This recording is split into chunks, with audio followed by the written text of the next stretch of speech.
zar, ada tuntunan ilmiah. Tidak hanya air, bisa jadi debu. Rasulullah itu dengan debu itu. Wa Utsman qala kana Rasulullah sallallahu alaihi wasallam, diceritakan dari Utsman.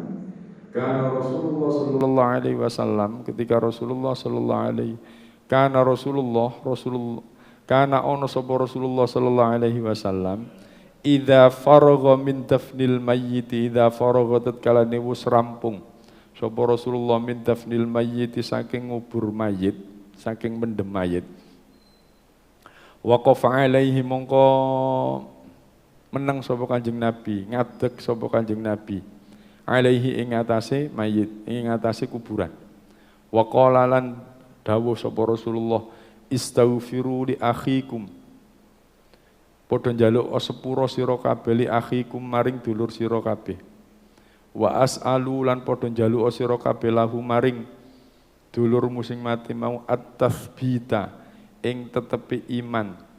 Fa innahu mongko stune mayit al-ana iku ing dalem dina iki iku yus'alu den takoki. Rawahu Abu Daud wa sahahahu al-Hakim. Jadi setelah dikuburkan, Rasulullah itu berdiri di atas mayitnya, di atas kuburannya orang itu, kemudian mengajak para sahabat untuk istaghfiru, ayo jalukno sepuro dulurmu sing wis dipendhem iki.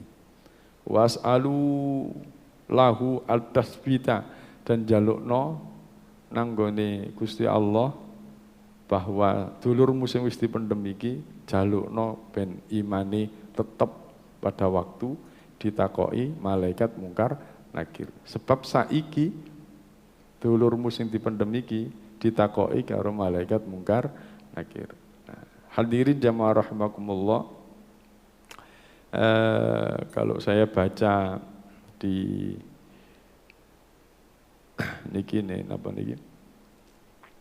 Di keterangannya bahwasannya kalau orang sudah lolos dari pertanyaan mungkar dan nakir itu sudah beres ya. Ditidurkan oleh malaikat, tidur seperti ya tidur indah ya. Seperti halnya tidurnya Ashabul Kahfi ngoten iki. Ya napa tidur Ashabul Kahfi niku? Enggak krasa. Pinten tahun turune?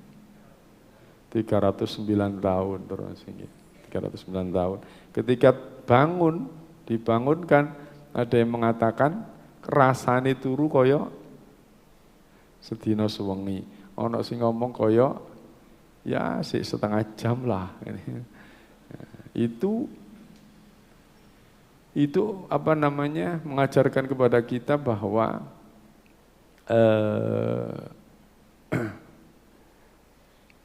orang kalau di apa namanya atas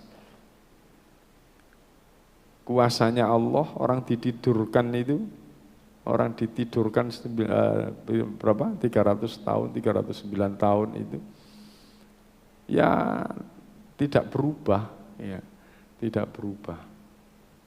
Padahal ini 300 tahun itu pun pinten keturunan niku.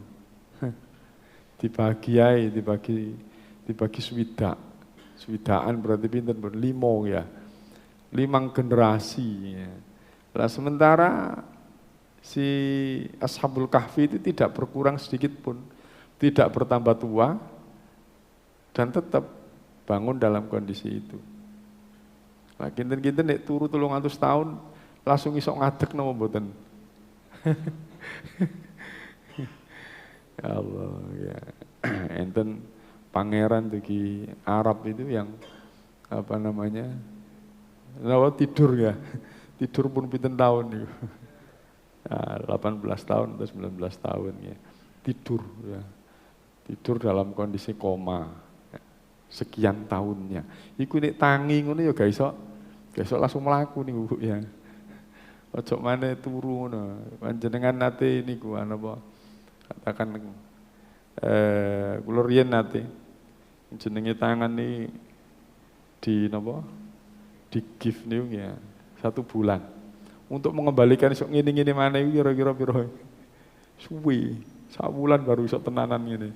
Oh, padahal cuma 1 bulan di gift saja. Iki 309 tahun meneng tok ngene. Bareng ditangekno. Hitungane menungso ya gak iso mlaku wis ya. Ya, tapi karena Gusti Allah yang ngatur begitu, ya bisa. Lah, kalau Allah yang mau itu apapun yang tidak bisa dilakukan pasti bisa. Ya. Istaghfiru li akhikum. Kemudian dari hadis ini kita dapat informasi bahwasannya memintakan ampun kepada si mayit itu adalah perintah Rasul. Ya, perintah Rasul. Jadi kalau kita misalkan ngajak orang untuk mendoakan si mayit atau kirim donga, lah niki perintah Rasul. Jalukno sepuro sira kabeh li akhikum nang nggone dulur-dulurmu kabeh. Ya. Jadi memintakan ampun kepada orang itu ini perintah Rasul. Kirim donga gak oleh ya. Padahal Rasulullah mengajarkan itu tadi. Tapi memang seperti yang minggu kemarin saya sampaikan bahwa doa yang lebih baik untuk keluarga itu ya dari ahli warisnya, keluarganya, anaknya. Gitu. Terus yang ketiga adalah permohonan untuk ditetapkan imannya, ya, ditetapkan imannya. Sebab kalau saya baca keterangannya itu, orang kalau kedatangan si malaikat itu ya, kedatangan si malaikat nopo, mungkar dan nakir itu, sampun, mboten saged niku pun ya. Yang ditakoi iku mboten ditakoi otaknya, tapi apa? Keyakinannya, ngejer kabeh wis kesok jawab. Ya wis kesok jawab ya dipentungi ya. Dipentungi. Lah nek tiyang sing slamet wau nek pun slamet ditidurkan. Tidur senyaman-nyamannya, bangun-bangun terus lho wis dibangunno ya. Kiamat wis mari ya. Gitu. Lah yang tidak selamat, yang tidak bisa menjawab itu ya disiksa. Disiksa, nggih dipentungi ngoten niku. Nggih dipentungi. Nah, terus apa memang ono, Pak? Napa niki siksa kubur ngeten mboten? Enten mboten siksa kubur niku? Enten ya. Nggih buktine niki ya. Enten siksa kubur itu. Ya. Nih donga kita napa niki ya Allah jadikanlah ahli kubur ini mendapatkan apa? Surga sebagaimana dan jauhkanlah dari khufratan min khifarin niron, jurang-jurangnya neraka. Ada siksa kubur itu ya, ada siksa kubur itu. Suatu ketika Nabi itu berjalan-jalan di sebuah perkebunan di Madinah. Terus kemudian tidak tahunya di perkebunan itu ada 2 makam. Nah, 2 makam itu dalam kondisi disiksa oleh malaikat. Ya, disiksa dengan siksaan yang luar biasa sampai Nabi itu menghentikan para sahabat yang mengikutinya, sebentar, berhenti dulu. Kamu ngerti, ini ada 2 kuburan ini lagi disiksa. Tahu enggak kamu? Enggak tahu Nabi. Sampai Nabi itu jubahnya itu bergetar. Jubahnya Nabi itu sampai bergetar. Ya. Saking takutnya. Kemudian Nabi itu memerintahkan kepada sahabatnya, tolong ambilkan itu pelepah kurma itu. Diambillah pelepah kurma itu dan pelepah kurma itu disigar 3 kali, terus ditancapkan 1 di kubur yang 1, yang sebagian lagi ditancapkan di kuburan yang lain. Para sahabat tanya, Nabi, untuk apa ini? Kan gitu ya. Untuk apa ini Nabi? selagi pelepah kurma ini tidak kering, masih basah, maka saya berdoa orang yang berada di dalam kubur ini diringankan siksanya. Diringankan siksanya. Kemudian para sahabat tanya, sebab apa Nabi? Dua orang ini kok disiksa? Kata Nabi, sebab sesuatu yang sangat remeh, ya, yang sering dilakukan orang juga. Ya, jenenge remeh itu berarti kan gak patut direken. Nah, tapi banyak orang melakukan itu. Padahal hal yang remeh itu merupakan dosa besar. Lah nopo niku Nabi? Satu, tidak menghiraukan kesucian dari buang air kecil. Nah, ini Bapak Ibu-ibu tidak bisa menjaga kesucian dari buang air kecil. Remeh kan? Duh, coba anak-anak kita itu arek cilik-cilik iku nek pipis nondi. Ayo, sak karepe dhewe macur iku arek cilik. Apa gak arek gedhe ya ta? Ayo coba ya men lho arek gedhe ngono ya. Ono gone ngisore wit-witan ngono ya. Gampang curcar ya. Loh, itu kan remeh. Tapi niki dosa besar sampai dikatakan dosa besar itu ya. Loh kenapa Pak kok bisa dosa besar? Wong cuma nggak bisa merawat najis saja. Panjenengan ngerti salat niku syaratnya kudu napa? Suci. Kira-kira nek gak suci salate sah napa mboten? Mboten lho. Lah nek gak iso bersuci dari najis wau, dari pipis kalau wau, kira-kira salate sah napa mboten? Lah nek gak sah kan padha karo gak salat, Pak. Lah nek wong gak salat terus hukumnya ya apa? Kan dosa gede kan gitu. Lah itu masalahnya. Mulane hati-hati. Ya, minimal anak-anak kita, cucu-cucu kita itu diajari untuk biasa tidak bisa pipis kecuali di kamar kecil, ya, kamar kecil. Nek dijuwarno ae nggih biasa. Kalau seiling nek sampai napa niki anak kula niku pingin pipis ya. Kula coba nak kuni dalan kan nggon pipis nang kono nang dalan kono. Enggak bisa ya. Karena apa? Karena tidak terbiasa. Tapi kalau sudah terbiasa, mlebu jedinge masih gak kutuk pipis. Buktine sampai dikai napa nang puskesmas. Wadah cilik niku iki gawe wadah pipis. Mlebu nang ngene jeding gak kutuk pipis lho, pipis dhewe ya. Nah, itu biasa pipisnya nang ngene dalam. Nah, hati-hati. Jadi pipisnya terus napa niki bagaimana membersihkannya. Ya, riyen nate kula contoh kenteng mriki ya. Jongkok didik.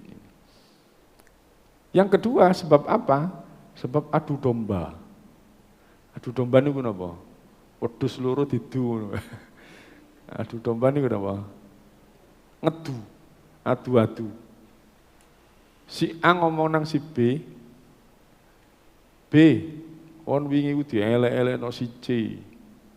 On di wis pokoke gak ono kata-kata elek kecuali apa yang dikatakan si C, ya.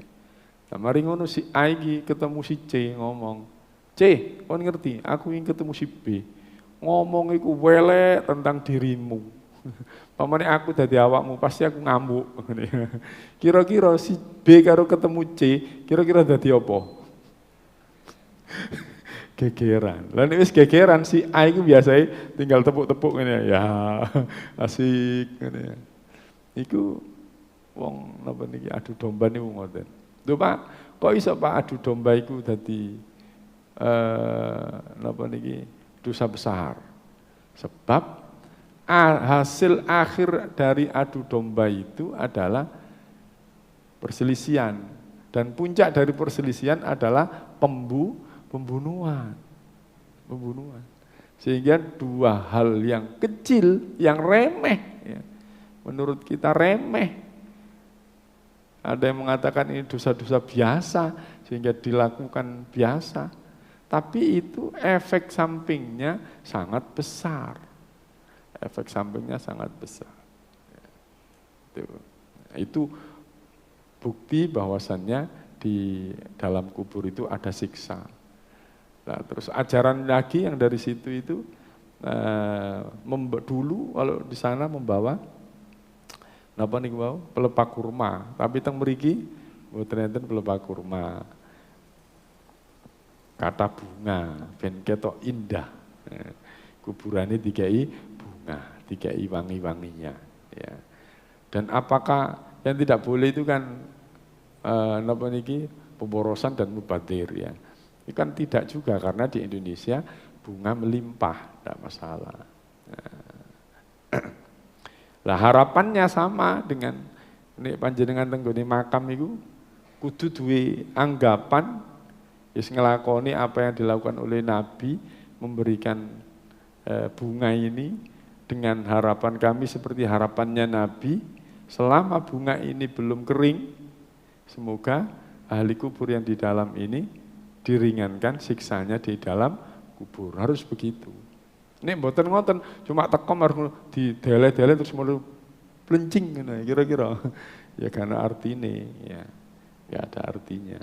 Harus napa niki? Disampaikan begitu. Dalam hatinya diniatkan begitu. Wa an Dhamrah bin Habibin, dari Dhamrah bin Habib, ahadit tabi'ina, salah satu dari golongan tabi'in. Tabi'in niku yang menangi kehidupan sahabat tapi tidak menangi kehidupan Nabi. Kanu ana sapa para sahabat iku yastahibbuna padha demen sapa para sahabat idza suwiya tatkalane den rataaken alal mayyiti ing atase mayit apa qabruhu kuburane mayit. Wan sorofalan bubar sapa annasu menungso anhu saking kuburan. Ayyuqala yen to ngucapaken ing ayyuqala ing yen to den ucapaken inda qabrihi ing sandinge kuburane mayit. Ya fulan he fulan kul la ilaha illallah thalatha marrah. Ya fulan kul rabbiyallah wa diniyal islam wa nabiyya Muhammad. Rawahu Sa'id bin Mansur mauqufan wa Tabrani nahwu min hadits Abi Umamah marfu'an mutawwalan. Nah, hadirin jamaah rahimakumullah, ini informasi dari salah satu tabi'in, kebiasaan para sahabat, ya. Kalau saya baca di ininya, di sarahnya ini dilakukan oleh kebanyakan orang penduduk Syam dan penduduk dari Palestina, sahabat-sahabat yang ada di Palestina dan yang ada di daerah Syam. Beliau mengatakan si Dhamrah tadi itu, sahabat-sahabat yang ada di sana itu senengannya begini, ketika kuburan itu, ketika mengubur tadi itu, kuburannya diratakan tanahnya, kemudian semua orang yang bertakziah tadi itu sudah pulang semua, kemudian sahabat itu berdiri, ya, dan mengatakan kepada kuburan itu, ya fulan, hi fulan, la ilaha illallah, la ilaha illallah, la ilaha illallah. Ya. Ngomong nanggone si mayit tadi itu yang sudah dipendam tadi, la ilaha illallah, la ilaha illallah, la ilaha illallah. Terus mengatakan lagi, ya fulan, he mayit, ya. Kul rabbiyallah, Tuhanku Allah, dan wadinul Islam, dan agamaku agama Islam, wa nabi Muhammad, dan nabiku adalah Nabi Muhammad. Nah, niki sing biasa diwaos sinten? Wa mudin dadi napa? Talqin. Ya. Jadi ini bagian dari apa yang dilakukan oleh para sahabat yang ada di Syam, yang paling banyak itu di Syam dan yang ada di Palestina. Itu informasi dari yang ditanyakan oleh muridnya Ahmad bin Hambal. Wahai Imam, ketika dapat hadis ini, Imam Ahmad bin Hambal itu ditanyai oleh muridnya, apa benar para sahabat banyak yang begini ini? Kata Imam Ahmad bin Hambal, ini kebanyakan dilakukan oleh para sahabat yang ada di Syam dan yang ada di daerah Palestina. Ini kebiasaan para sahabat Nabi. Panjenengan ngikuti monggo, gak diikuti ya gak apa-apa. Sehingga talqin di kuburan itu ya boleh sampean talqini, sampean gak nalkini ya gak apa-apa. Itu bagian dari apa yang dilakukan oleh para sahabat yang ada di sana, di Syam dan di Palestina. Ya. Bahkan ini tadi min hadis Abi Umamah marfu'an mutawwalan, ada hadis yang lebih panjang lagi, yang lebih mirip dengan bahasa yang ada di di talqin itu. Ya, kalau saya baca lagi lebih panjang dan mirip dengan bacaan talqin itu. Jadi dibaca lengkap gitu itu. Hai fulan, kamu sudah kembali dan lain sebagainya. Ketika datang malaikat itu ya, katakan la ilaha illallah, jangan takut dan jangan gemetar. Kalau ditanyain sapa Tuhanmu, sinten? Allahu Rabbi ya, dan lain sebagainya. Itu ada hadis yang lebih panjang lagi. Nah, itu dalil orang-orang kita kadang-kadang yang menggunakan talqin. Dengan benjing meninggal, wis aku mati gak usah ditalqini, ya gak apa-apa. Ya. Sing gak oleh iku gak dipendem. Ya. Gak oleh gak dipendem.